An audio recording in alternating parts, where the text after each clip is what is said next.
think this topic is, for me anyway, is very interesting, and I hope also you have some good questions as we go along. The whole purpose of this presentation is to try to exemplify how we can develop projects, how we can identify them, and how we get around making sure that we cover everything possible during a energy audit. These are the topics that I would like to cover today. So, how do we get around a site and all the different aspects of identifying projects, and what is the purpose of having such an audit? That is the first question that you need to ask yourself before going into this audit process. What is the purpose of the audit? Is it to save energy? Is it to save money? Is it to save carbon? Or what is the purpose? Because in order for you to be prepared for such an audit, it's important to have the sort of right mindset before going into such an audit process. And when this is cleared, and this is of course something that needs to be clarified with the company, then you should start preparing yourself. And I will give some example of how you can prepare yourself for such an audit in order to get the most out of the audit process. How do we make sure that we get around to all areas? How do we get sufficient data so we can start analyzing and develop projects, getting some figures that can set sort of the project into the right context and into the right scale, and also that we are efficient in developing project as we go along. And then, of course, the whole follow-up. How do we make sure that also that the company is continuously developing projects and having a high efficiency on site? That could also be one of the outcomes for such a project. And the presentation that I have here is built upon the same sort of frame as the project development guideline that has been shared with you. So it's a bit more verbal, so you can use the guideline also to support your project development. There are some more examples in the guideline. And then we have also the energy mapping. We had a workshop, I think almost a year ago, regarding energy mapping, and there's also a guideline and a template. And most of you have been working with the energy mapping as a part of this audit process, and I think actually it's going very well. It's a new way of working with identifying how energy is used on site, but I think for now you have been doing a very good job, so that is good. And now we need to make sure that we use it to get the most out of the information from the energy mapping. Just for introducing, I think most of you have come across this onion diagram. It's something that we are using in many of our guidelines, and we have been presenting it several times. I will bring it up here because this is also a methodology that we use when we are developing projects, making sure that we are developing the project that has the most value or are as efficient as possible. Also making sure that we are making the decisions in the right order, not starting sort of in the reverse order. So the first question here is, when you were looking at this onion diagram, in the bullseye, we have this energy service. And it is important to know what is the energy service and ask ourselves this question: why do we need why is energy needed in the first place? What is the reason for using energy? And I think it's good. I always do this before I go into an audit. I try to run through this onion diagram to understand the processes and also the way of thinking. So in my preparation for such an audit, I'm very much aware of what is the energy service. And the way that this onion diagram is built upon is that if we use optimize from inside out, then we get a lot of efficiency gains. So it's not always possible, but to the extent possible, I will always recommend to use this approach. So just to run through each layer of the onion diagram, I will exemplify it in just a minute, but we have the energy service, and this is why we use energy in the first place. So it could be like we must transfer a process stream from one state to another in order to fulfill some specific process requirement. Then we have the process itself, the method that we are using. Then we have some equipment that is supporting the method. Then we have the whole control system around the equipment that we're using. How is this equipment controlled? Then we have the operation. How is the equipment operated and maintained? And then we have the housekeeping, so to speak. How do we make sure that we are always running our process as efficient as possible? Yes. Move on to the next slide.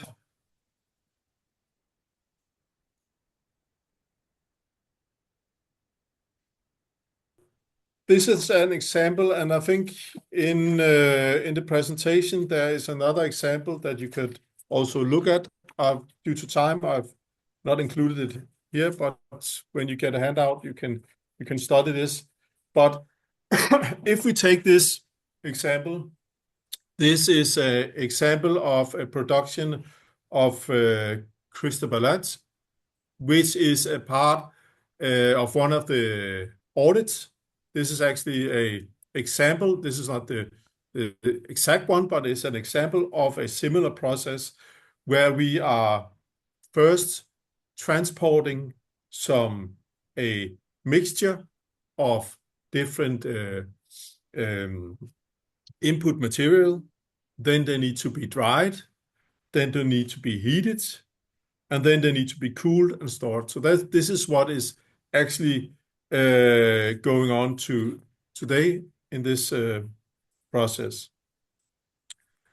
And if we go on to the next slide, when we look at, in order to support this process, we have some fuel. We have LPG that is being combusted. We have compressed air. We have conveyor systems.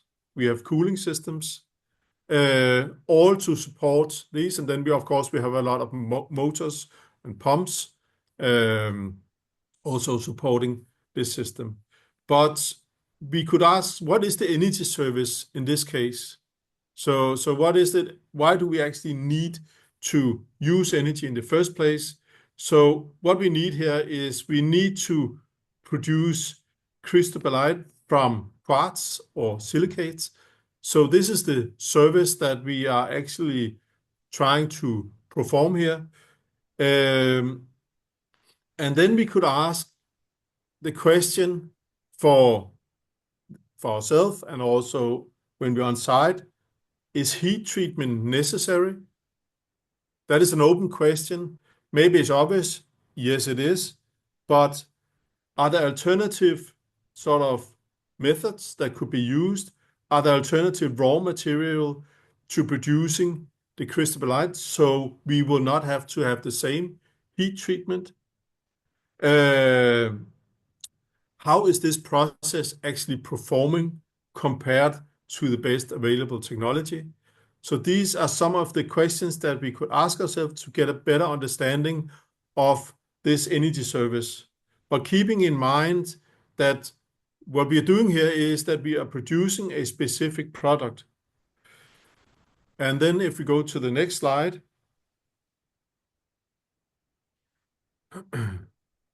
so the way that we have this technology has been chosen because we need a thermal transformation. This is what has been chosen on site for this specific product. But are there alternative methods?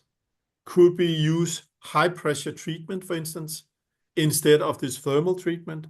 Could we use some crystal additive that could actually change the process and could be increase the efficiency of this production method? So asking these questions, is this the right production methods? And I know when we are having such a process planned, I mean, they might not want to change the whole methodology behind it, but if it's a simpler process, if we're looking at something different, maybe we could actually challenge the technology, or if they're considering maybe making an additional process line, this is something that could be challenged. Move on to the next slide, please.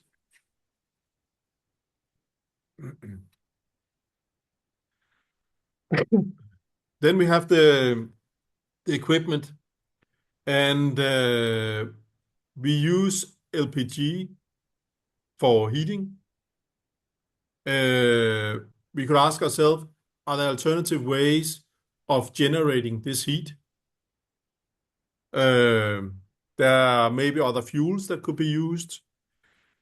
Can we, to a greater extent, recover energy from the process? And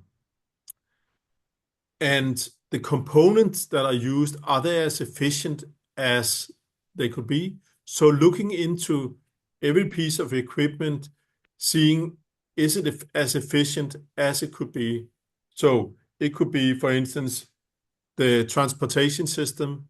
Is it as efficient as possible? So the bucket system that is used here, are there other way of transporting this?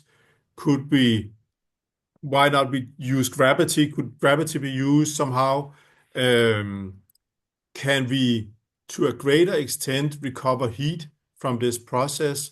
So let's say the whole drying zone of the production, could that be done by waste heat to a greater extent than it is today? Can we use some of the waste heat from the cooling process maybe to preheat combustion air? So looking into all these different parameters in terms of the technology that is used, are there other ways of using, or other technology methods that could be used? Move on to the next slide.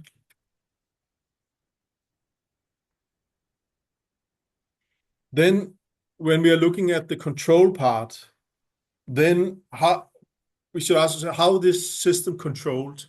How do we control? What determines the combustion rate, for instance? What determines the temperature? How do we secure the optimal drying of this product, making sure that we don't over dry? How do we maintain the temperature inside the kiln to make sure that the formation of quartz to crystallite is taking place in the right zone? What kind of inputs do we get or what kind of feedback do we get from this process, making sure that we can continuously optimizing the control of the system. So as an example, let's say the humidity of the air going into this drying process, if that changes, does that have an influence on the way that we control the feed? Or it could be the wet content of the feed going in to the process. If that changes, will we operate the system differently? So there's a lot of different parameters that we should challenge or make sure that is always optimized in the most efficient way.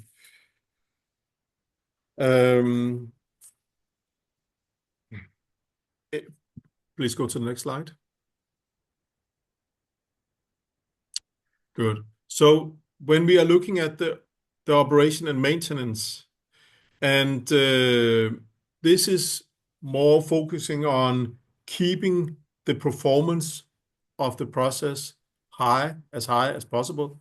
So making sure that there are good maintenance routines for cleaning or for making sure, let's say, the kiln is always operating as efficient as possible. As an example, at such a kiln, we are measuring the temperature along the pipe, the whole kiln, making sure that the refractory inside the kiln is always in full function and optimal. And also looking into, are there any KPIs where we can see that the maintenance is required?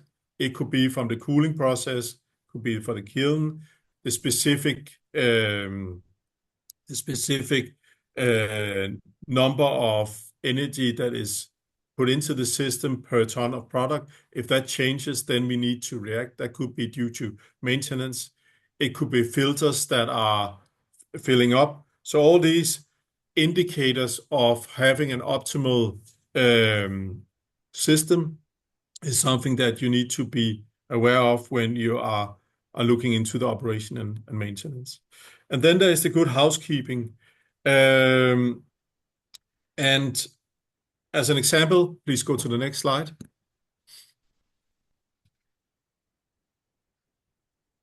And the good housekeeping is more like, is the company, are they aware of all the elements in the onion diagram? Is there a sort of a structured way of approaching all the different elements, making sure that this system is performing always as optimal as possible? It could be having, for instance, an energy management system that making sure that we have good practice, good routines for making sure that this system is continuously performing.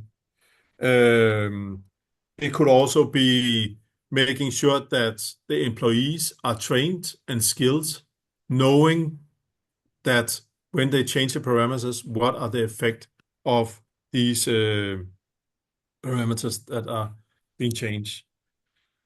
So when looking at this onion diagram, why do we need to do it from within, inside, and out? So as an example, let's say that we changed the way that we were actually producing this product. And of course, then it wouldn't make sense to evaluate the maintenance of a system that does not exist. So this is why it's important to focus on from within, inside, and out. I can give you another example. I've probably given it before, but let's say that we are optimizing our utility system. So we are optimizing all our boilers. We have been doing a good job. The efficiency of the boilers has gone up by 5%. Everybody's happy. It has been a good investment. And now we are looking for alternative way of optimizing.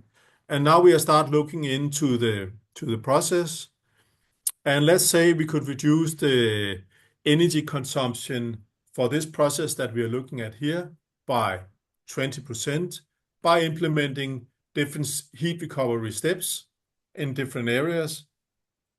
And the effect of this could be that one of our boilers, let's say we had 5 boilers, then one of the boilers is, we wouldn't need that boiler anymore. So the investment that we have spent in optimizing the boiler is wasted because we did not challenge the energy service first. So try moving in to the core of this onion diagram. And this is the principle behind the onion diagram. Try to challenge why we need the energy in the first place, and then move outside and optimizing. Before the audit, then in order to be prepared, and this is the reason why I brought this in, is also because I have experienced that, and this is very natural, that there is a tendency to focus on the area where you have the highest expertise. So let's say you are very skilled in electrical motors or PV systems. So this is an area that you will tend to focusing on when you are doing the audit. And then the audit could be very one-sided and not covering all the entire opportunities that we can get while we are at conducting the audit. So I will strongly encourage to, when we are conducting an audit or before coming into an audit, try to get an overview of some of the main elements that you could expect. And this is something that you could get by maybe making a questionnaire, getting some information before going on site. So as an example, what is the main consumption? Specifying what is the actually energy service. So making sure that you know what is the energy service. Outline the main unit operation. What are the different main equipment that is used for these processes? And identifying who has an influence on the energy consumption on site. By doing this, you will be more prepared, and you can also, if there's an area where you're not very strong as an auditor, you will face new things that you haven't seen before. You could prepare yourself a bit more, getting insight to what is actually going on this side. Okay, next slide. You could also compare sort of KPIs with similar facilities, is for you to get an idea what to expect when you go on site. Is this facility, is it performing as efficient as it could be? Or is there any way to optimize it? Is there room for that? Also, making sure that what is the future need? So can you expect that this plant will expand in the future? That will also get you thinking. What is in which area do you need to focus? Do you need extra capacity? So is that an issue that needs to be addressed during the audit? You could review the energy management structure. How are they working with this? Are they very skilled, or is there room for improvement?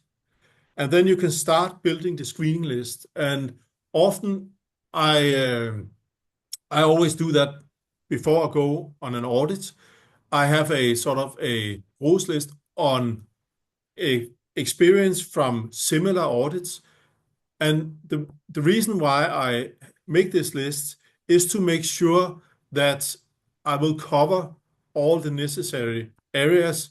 So I do not just walk around and look at whatever comes into my mind, but I actually have a structured process, knowing that all these different elements are something that I would like to address. Try to go to the next slide.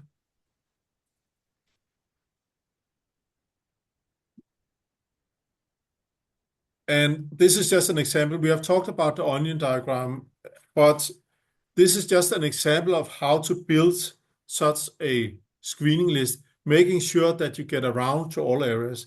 There can be more boxes. These are just examples of how this could be structured.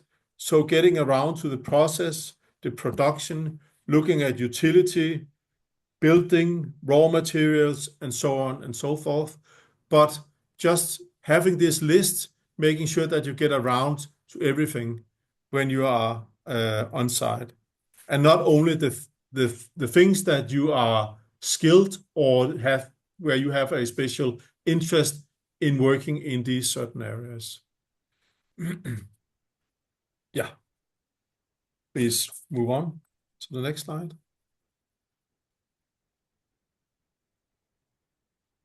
Then during the site visit, there's some things that is important to look at.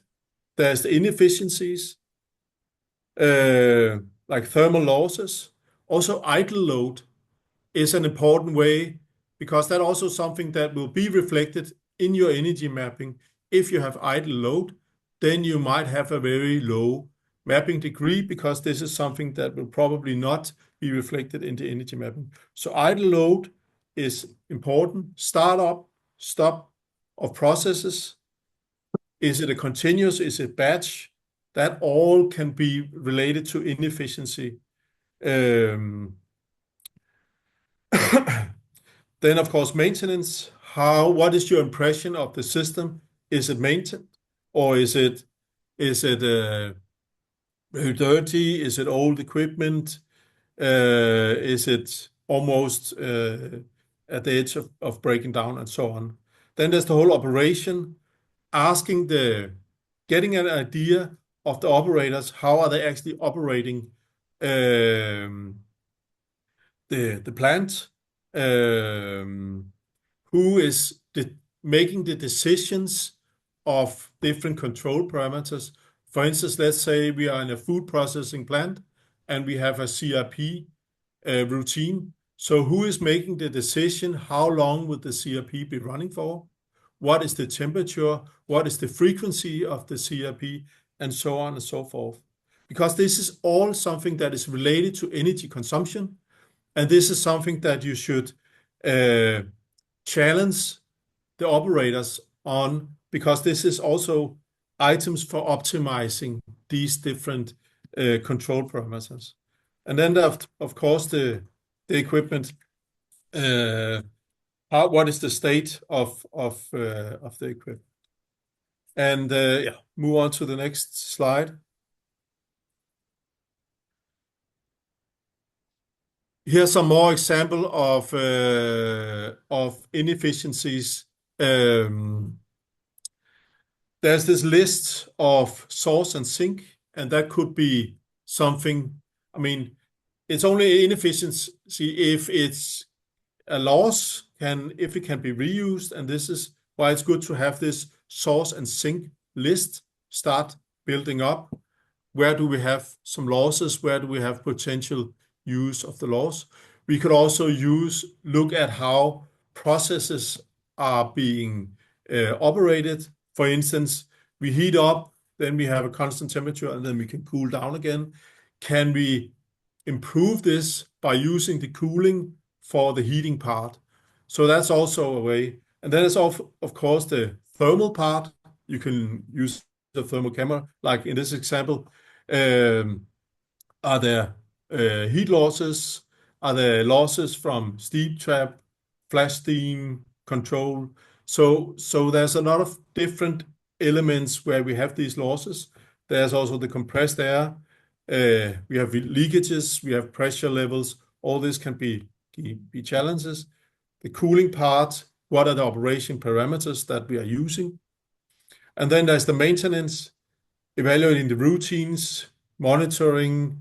And this is again an example of a system where insulation have been removed from a part of an exhaust pipe, and it's never been put back, but we actually have a huge energy loss associated with that. There's the loss associated with air leakages. Is often something that could be overlooked, but it should be a part of a maintenance routine. Go to the next slide.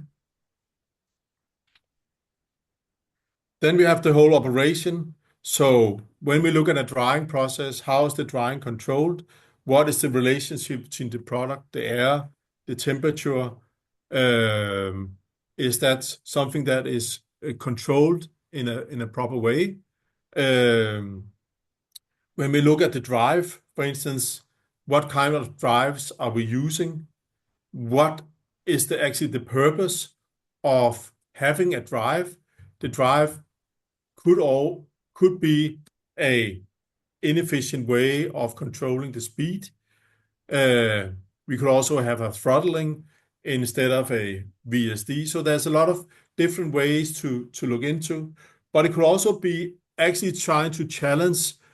Let's say we have a process where we need to agitate a product, and we have this agitator going around at a constant speed for, let's say, 2 hours. But who says that we need this constant speed? Maybe we need the speed in the beginning. We could have a standstill or reduce the speed maybe by half in the middle, and then we can increase the speed again by the end of this agitation period. So depending on what we are actually producing, we could challenge the company in how they're actually operating some of this equipment by asking some of the right questions. And often, I mean, I often get the answer that we are doing it because that this is what the product needs. This is something that has been determined way back. And then we can ask, okay, do we actually know what goes on in the process? And this is a way of challenging actually the way that they're operating their equipment. And often when you start asking these questions and looking for the answers, then the people on site, they need to think about what are they actually doing and why are they actually doing it. And if they can't find the answer, maybe they are not doing it in the right way. Maybe they are, but it's important to try to dig into this a bit. Then there's the whole equipment part that could also be challenged. How are we using different belts? How are we using different, let's say if we're looking at the agitation again, the different propellers that could be designed in different ways for different applications. Is it the right application or the right piece of equipment for the right application? And the same, how we design the system, can we use different way of sizing, designing, maintaining, and operating these piece of equipment. Okay, next slide, please.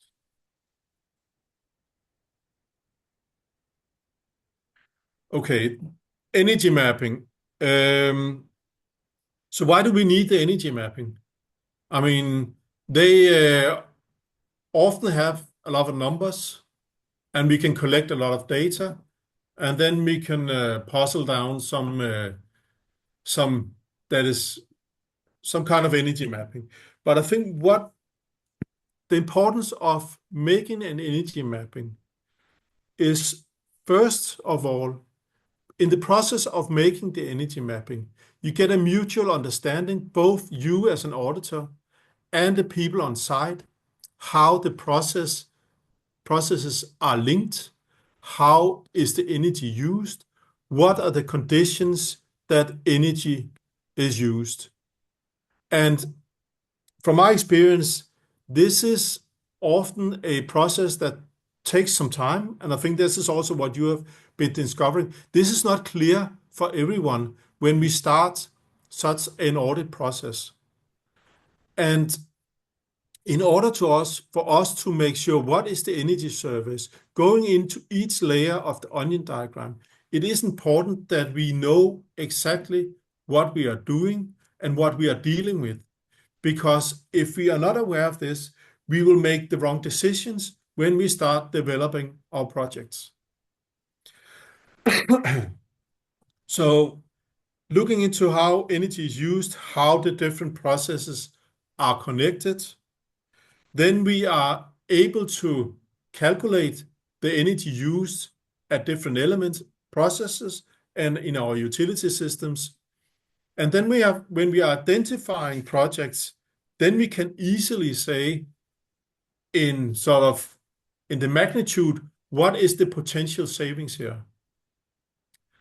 And then we can move forward relatively fast, making decision whether this is a project that is worth pursuing or not. I've seen a number of examples where people have been working for a very long time on, let's say, changing the LED light on a factory. It was a good idea. It was a good payback, but the consumption for lighting was insignificant. It could not be seen on the total energy accounting. So instead of spending time on something that is insignificant, we should focus our mind to where we actually gain where we have a significant effect. So, yeah. Next slide. When we use the energy mapping, there are a number of steps where we need to sort of understand the process. And then we have the whole mapping part where we make the mass balance. We have the process balance, and we have the mass and energy balance, and we have the balance of the utility system. And then we can start, when this has been mapped out, then we can start evaluating the result and the outcome of the energy mapping. Okay, try to go to the next slide. To support the energy mapping, then we need to have an overview of the process. This is something that we have in the template anyway that we have recommended you to use. We have drawn up these different process elements. We could also have a drawing on the side. Maybe it's easier to detect if the process is very complicated, then maybe a drawing on the side. But we also need a site layout, making sure we can identify where are the different processes located. And then we have this. This is a part, something that is from the energy mapping guideline.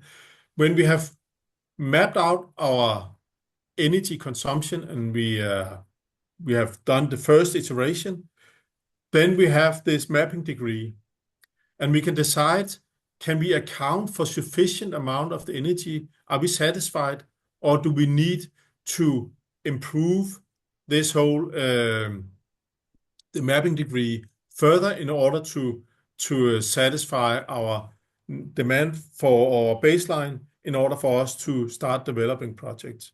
As an example, if you can account for 60% of the energy consumption, this might not be enough, but let's say you can account for 85%. This could be sufficient in order for you to move on and start developing project on this basis. What is important here is that you, in the first iteration, use the data that is already available and then do the mapping based on that, making some assumption, filling out the blanks, and then start evaluating, do you need additional information? And then you can decide to install maybe a few additional meters to fill out some of the blanks in order to have this complete energy map. Go to the next slide.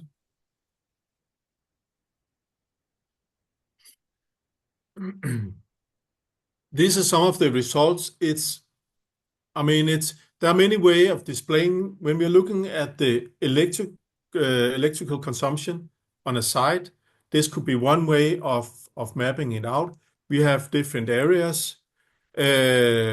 So these areas could relate to the areas where we also, as we have defined for the thermal part, so it's the same areas that we have defined.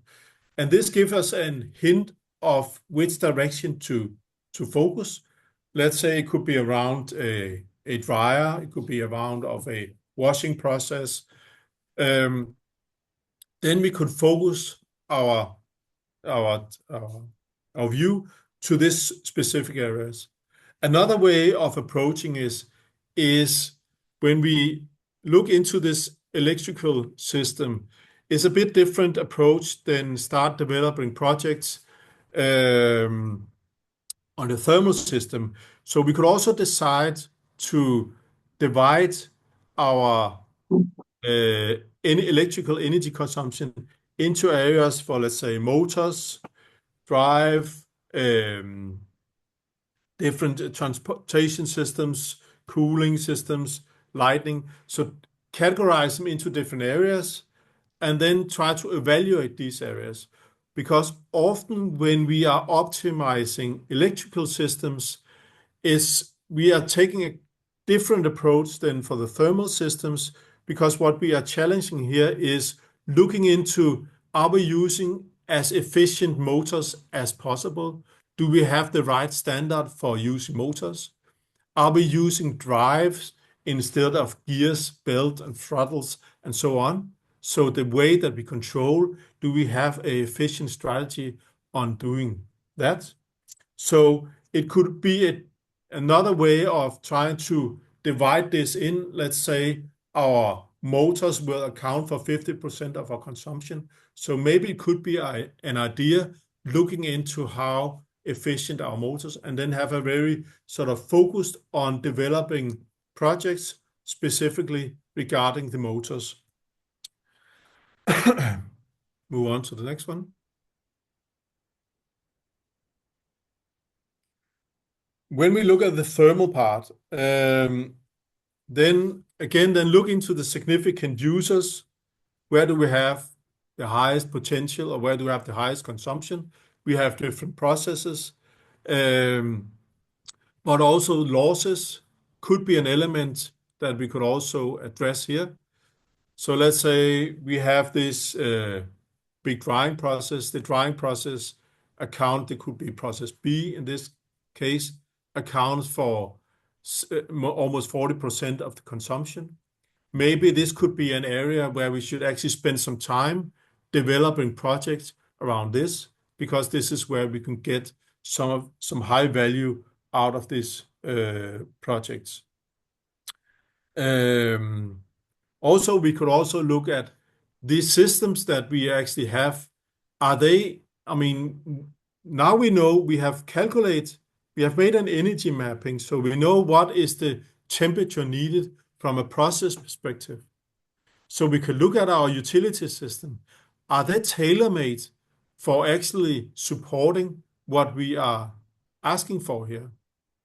So let's say, for instance, that we are using steam, 15 bar steam for producing 60-degree hot water. That could be done differently, maybe, if we have heat available in a different way. But then try to look at, are the system actually tailor-made to the most efficient way for this system to perform. And this is also something where the mapping degree can be used to say, how can we actually account for our consumption here, and can we do this even better when we are looking into this? Try to go to the next slide. This is a diagram that you have been doing, most of you, as a part of the energy mapping. And what are we looking at here?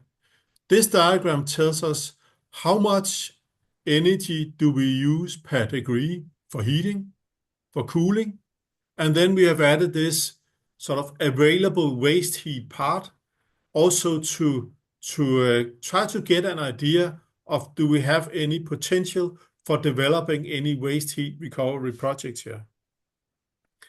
If we look at where these figures are sort of overlapping, here we have actually a potential for making a direct heat recovery, because the blue represents a cooling demand where we need to get rid of heat, and the orange one, represents a heating demand where we need heat.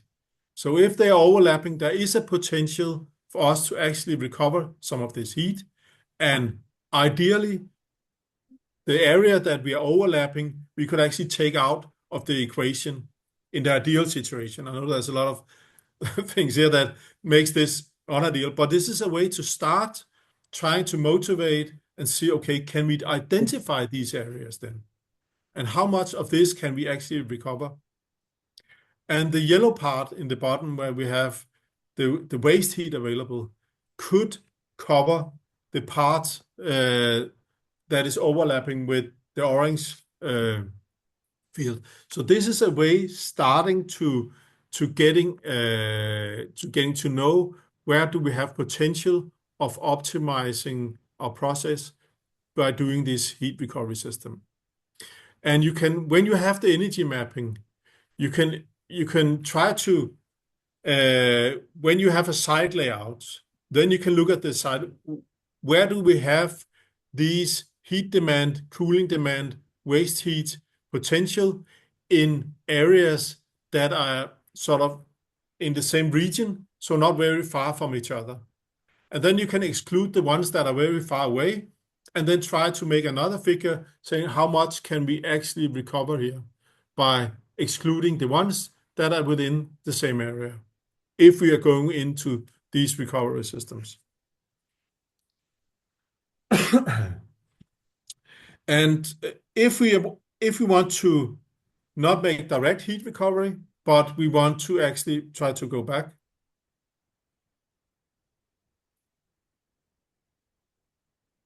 Could you go back? Okay. If we want to recover some of the heat that is not overlapping, then we could introduce a heat pump. So saying that we can transfer heat from a cooler place to a place where we have a higher temperature level by introducing a heat pump. So if we have the same sort of heat capacity available in one area, we could transfer it to another. This is also something that you could start discussing based on these figures here. Okay, next slide, please. I will try to move forward a bit faster. So this is another way. You have this is from the template, an example where the utility system has been mapped out. Here you have mapped, okay, how much do we lose in the conversion? So when we convert from a primary fuel to a energy carrier of, let's say, steam, how much do we lose in the distribution of the steam from in the steam system towards the consumers? And it's very, very important when you do this energy mapping, then you can justify the numbers that you put in here, because you will use this for start identifying projects. So let's say you have made a distribution loss of 10%. So having a distribution loss of 10% will automatically change your focus on the distribution system. So if this is not correct or based on something that is relatively correct, then you will make a mistake on changing your focus to this specific area. And it's not important to have a mapping degree of 100%. It's important to have an energy mapping that is as representative as possible with the best information available as a basis for making such an energy map. If there's questions, I cannot see them as we go along. I will please let me know if we should take any questions. Okay, move on to the next slide.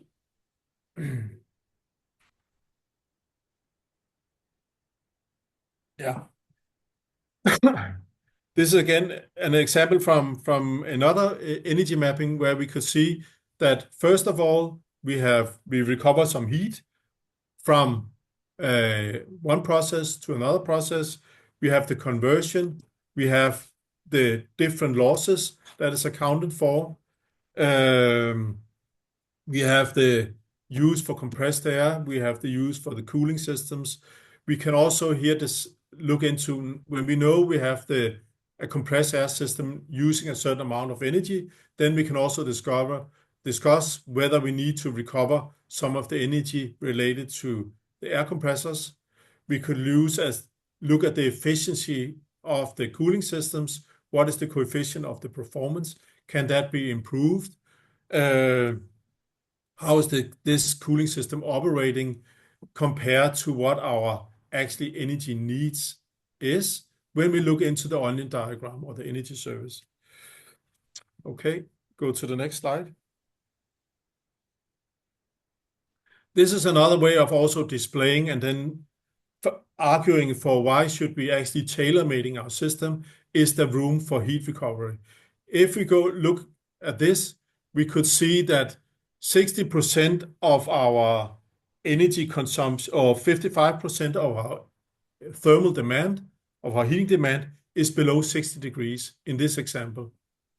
And then we can ask ourselves, why do we actually need steam for that? Why don't we recover heat from the air compressors, for instance, or from the exhaust from a process or from the boiler or something for producing this 6-degree system? So could we make a secondary, maybe hot water system for covering this demand up to 60 degrees?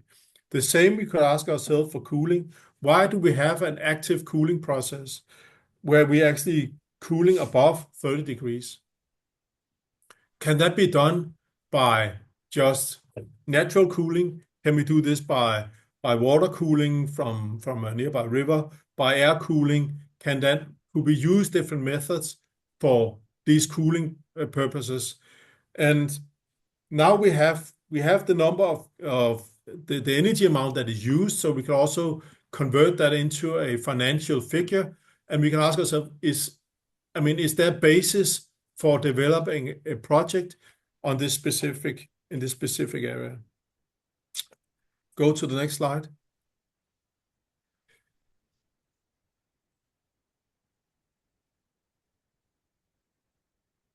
Next slide, please. Yeah. This is just an example. When we have this process overview, this is an example from a dairy. And actually what we looked at here is that we could see that we have the raw milk coming in, a lot of processes happening, but by the end, then this company, they have a policy that if something is leaving the plant, then it needs to be pasteurized, even though it's leaving for like cattle feed, something secondary. So it's almost a waste, but that was a company policy. But when we looked at all the process steps, that this product were from the raw milk and until it ended up as almost a waste, it was already pasteurized 4 times, but the policy, any company policy actually stated that it should be pasteurized before leaving, so it will pasteurize 5 times. And we can ask ourselves, what is the purpose of pasteurization? Is killing bacteria. So when we kill it once, it might be dead, then we can kill it twice, it will still be dead. We can kill it 3, 4, or 5 times, it will still be dead. So by challenging this, we could actually remove the last pasteurization process, because nobody could argue that this was still valid, because we've already had 4 pasteurization processes. So this is something that we could that we can start to look into when we have this whole process overview. Yeah. Next slide, please. Now I've just brought in some example of how energy mapping has been used in different ways. When we look at the first example here, this is a way, and I guarantee you this is exactly the same energy mapping template that you are using, that we have been using for these systems here. The first example is we looked into a process where we have a plant that is actually using they're using a lot of energy on these, they're using 100% gas. Then we start looking into tailor-making these systems. So recovering heat, introducing heat pumps, and so on. And we could, by doing that, we could reduce the energy consumption by 70%. And this is an enormous figure. This is a very big process plant in Denmark, but we could actually reduce by 70% by tailor-making the system, by recovering heat, by actually designing their utility system so it matches the energy service. The next one is a process integration, where we, based on the energy mapping, could see that there was room for additional processes integration. We had a cooling demand that we could use to recover some heat, and we could also use a heat pump to move some energy from a low temperature to a high temperature level. The ones that I showed you in the two graphs, where they were not overlapping the temperature graph, we could introduce the heat pump, and by doing this, we could reduce by 30% of this brewery's energy consumption. Next slide.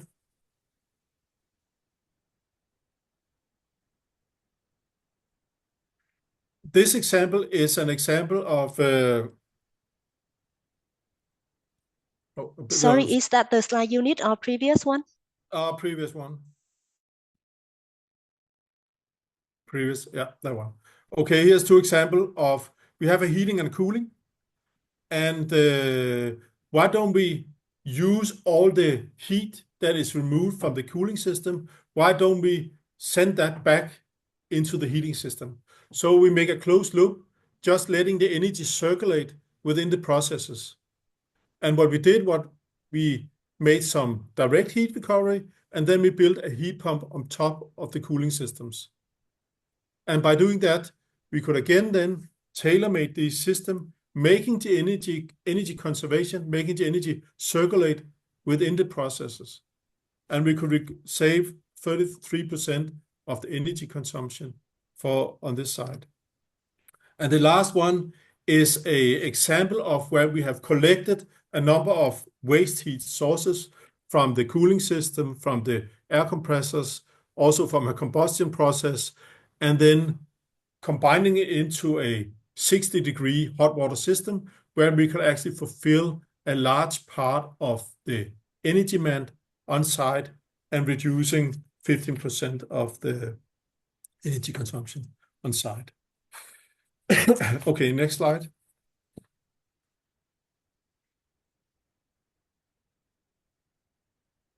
Good. Supporting system, I will not talk that much about this. I will just mention that, of course, there's the whole energy management system, that making sure that the company is operating their use of energy as efficient as possible, and they are always trying to improve. And if we go to the next slide, this is actually an energy an energy matrix that have been introduced by you. I think maybe it was Vets. I can't remember who it was, but I think it's a very good example of how we could evaluate how are we performing, how is our energy management system performing. It could be done in many different ways, but then asking ourselves a number of questions to certain area. Do we have an energy policy? Yes or no? Or where are we? Have we developed a small one, or actually do we have a very extended one? So asking ourselves this question and then setting targets on how to improve. This is something that could also support the project development by setting these new targets, making sure that we are continuously improving our management system. Next slide.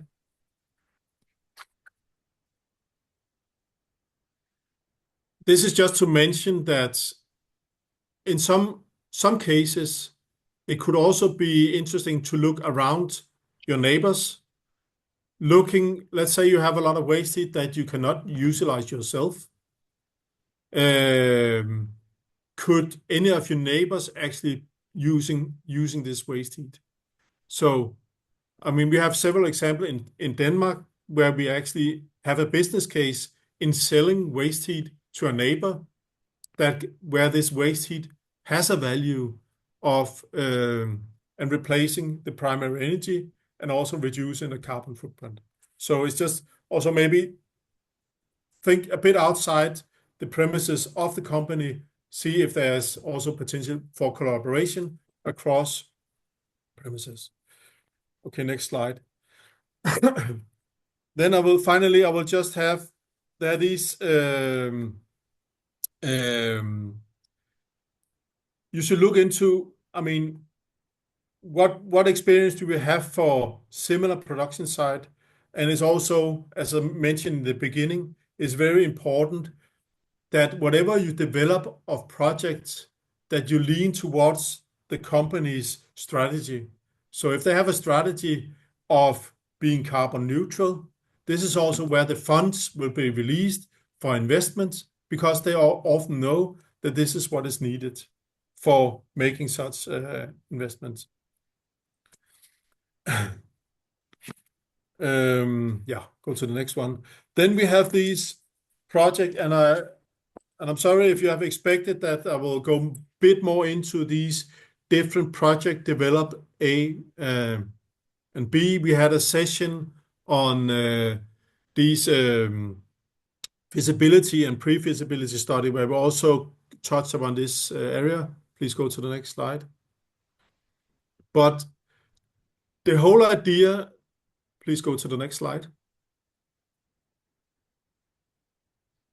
The whole idea of the method that we are introducing here is that we have the energy mapping as a basis for making any decisions.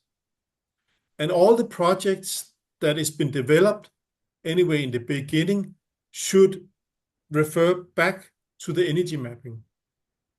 So you should not start making any other calculations when you are developing your project on the gross list level or project B level.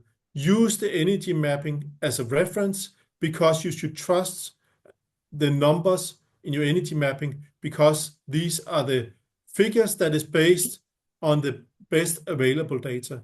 So please do not try and make any on the side calculation using any other information, because that will just make the whole a lot more confusing, and you will also spend a lot more time on these additional calculations. Just use the information that you have in the energy mapping, because you have the specific energy used on each process, on each utility system, on each losses. You have the temperature demand, you know your system, so that there are sufficient amount of information to start developing these projects at the gross list, where you just have all the ideas. This gross list is the one that you start developing when you are building up your system or when you're preparing yourself for going into the audit.